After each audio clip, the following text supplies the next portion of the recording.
नमस्कार दर्शकों, मैं हूं आपके साथ निकुंज।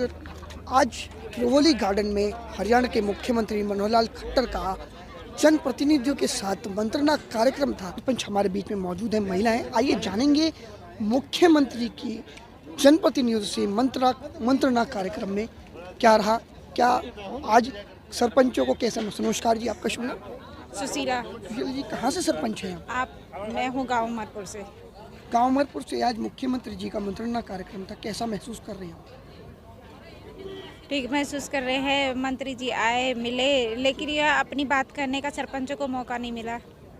वो अपनी बात कह के चले गए, हमें मौका नहीं मिला बात करने का, क्योंकि हम बुलाया गया था कि आपसे मिलेंगे भी और पूछेंगे भी और बताएंगे भी। यानी कि मंत्रणा कार्यक्रम इसको नाम दिया गया, लेकिन वहीं जनप्रतिनिधियों की बात नहीं सुनी गई। ये बात थी कि हाँ थोड़ा टाइम देना चाहिए था सरपंचों को अपना बात कहने के लिए।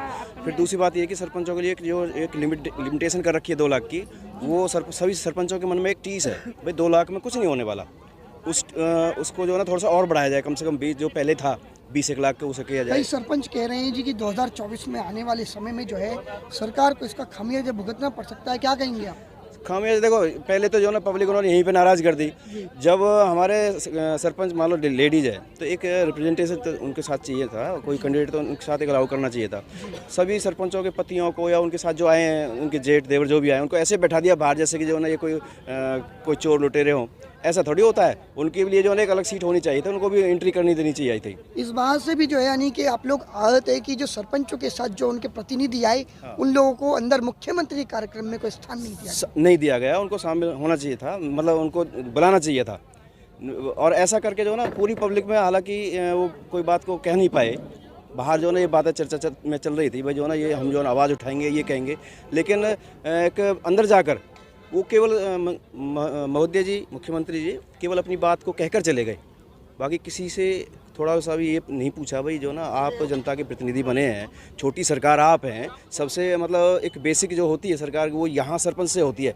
और जब हम ही अपने जनता के दुख को अपने ज़िले के या प्रांत के, अपने स्टेट के मुखिया तक नहीं पहुंचा पाएंगे तो जनता की आवाज़ नीचे रह जाएगी। उनकी जो दुखों दर्दों का जो हम पहुंचाने का जो हमारे ऊपर जिम्मा है, वो जब पहुंचेगा ही नहीं तो उनको कैसे पता लगेगा हमारी जनता कैसे सफ़र कर रही है।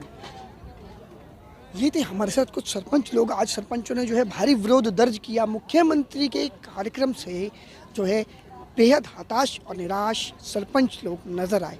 सरपंचों से पूछते हैं उनकी क्या मांग थी, कैसा कार्यक्रम रहा, तो सरपंच प्रतिनिधि और सरपंचों से मिलवाते हैं कि कैसा कार्यक्रम था, क्या खास रहा इस कार्यक्रम में। नमस्कार। हमारी मांग ये थी कि जो हमारे पिछले टर्म में सरकार ने जो 20 लाख की पावर सरपंचों को दे रखी थी, उसको बढ़ा के 25 लाख किया जाए और बेझिझक और निष्पक्ष काम सरपंचों को दिए जाए। बीजेपी सरकार ने इस पर कोई सुनवाई नहीं करी। मुख्यमंत्री जी आए, अपनी बातें कहीं, सरपंचों की किसी की कोई नहीं सुनी, ना किसी सरपंच से बात करी, ना कुछ करी। इसका जवाब ये सरपंच प्रतिनिधि हैं, यही लड़ते हैं, बूथों पे भी यही खड़े होते हैं। इसका जवाब 2024 के चुनाव में सरपंच एसोसिएशन पूरा हरियाणा की बीजेपी सरकार को देगी। कैसा रहा, क्या अनुभव रहा आज का और क्या कार्यक्रम था ये? अनुभव ये रहा कि हमारे जो मुख्यमंत्री जी, हमारे माननीय मुख्यमंत्री जो हमारे बीच आए और अपनी बात रखी उन्होंने, लेकिन थोड़ी इसमें ये कमी रहेगी कि ये कम से कम जो सरपंच बुलाए थे, जिला परिषद मेंबर बुलाए थे, तो इनसे अपनी बात भी पूछते कि भाई आपके मन में क्या है। जो हमारी ये पावर की गई है 2 लाख रुपए की, ये बहुत ज़्यादा नाकाफ़ी है। जो पहले वाला सिस्टम था वो बड़ा अच्छा था। देखो वही JSDO में अब काम कराएंगे और वही JSDO जब काम कराते हैं, वही JE, SDO, एक्शन, BDO पहली प्रक्रिया में वो भी सब शामिल है और अब भी शामिल रहेंगे। तो उसमें ऐसा कुछ नहीं होता कि भाई सरपंच कुछ कर देता है। लेकिन हाँ, ई-टेंडरिंग में कभी भी जो ई-टेंडरिंग होती है उसमें ऐसा होता है कि आपस में जो ठेकेदार होते हैं वो बड़ा कंपटीशन करते हैं और ब्लो रेट डाल देते हैं और काम करते नहीं, और काम करेंगे भी तो बड़ी जो ना घटिया मटेरियल लगाते हैं।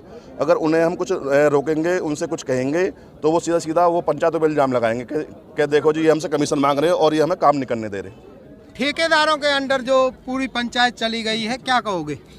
ठेकेदारों के अंदर जो पंचायत चली गई है, सबसे बड़ी बात तो ये है जो हमें भगवान स्वरूपी जनता और जो हमारे गांव बस्ती ने हमें बना करके भेजा है, वो हमसे जवाबदेही मांगे। पूरे गांव के काम की जो जवाबदेही वो सरपंच के ऊपर होती है, चाहे वो सफाई को लेकर हो, चाहे वो किसी निर्माण को लेकर हो। और बहुत से काम ऐसे जिनकी हम आपको लिस्ट दे देंगे जो ठेकेदारी में अब भी आधे अधूरे पड़े हैं वो काम।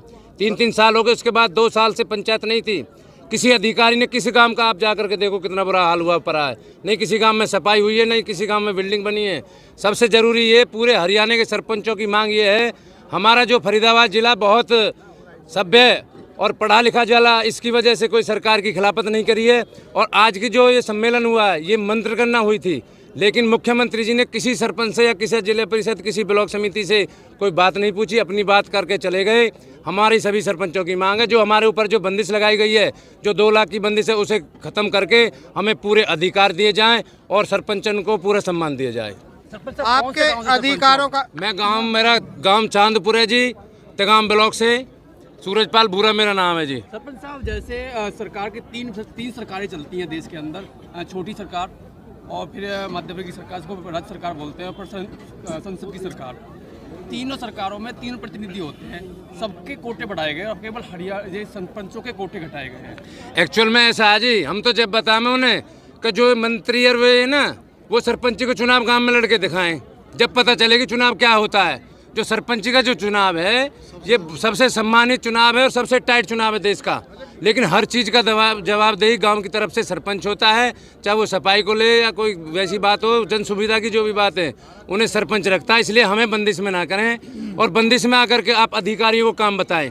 कौन सा अधिकारी है? मैं आपको एक काम में बता दूं, एक पोखर है, 96 लाख रुपए का टेंडर दिया हुआ, हम शर्त लगा रहे हैं सरपंच उस काम को 10 लाख में कर देंगे और 96 लाख का टेंडर है टाली गाँव में। मैं कह रहा हूँ उस चीज़ को।